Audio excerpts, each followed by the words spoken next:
סמוטריץ' מצייץ, כמו אז החיזבאללה ומדינת לבנון, איראן תצטער על הרגע הזה, וגורם ישראלי בסביבת ראש הממשלה מתדריך שאיראן הולכת לשלם מחיר כבד מאוד על המתקפה הזו. כאמור, בעוד בערך שעה הקבינט צפוי להתכנס כדי לדון בתגובה הישראלית על המתקפה הזו שאנחנו רואים בדקות האלו.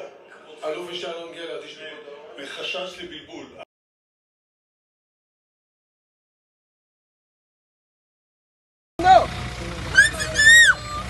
וואו!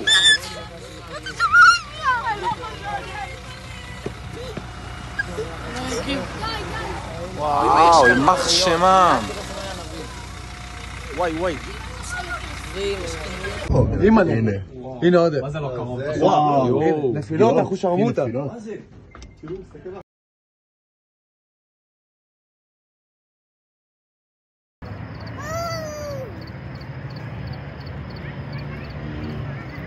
بفرستم بری کانالا.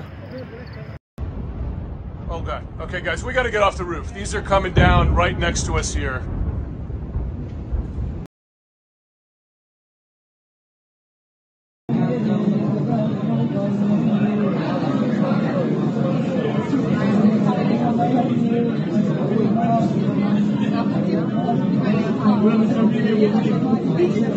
יאללה, משחק.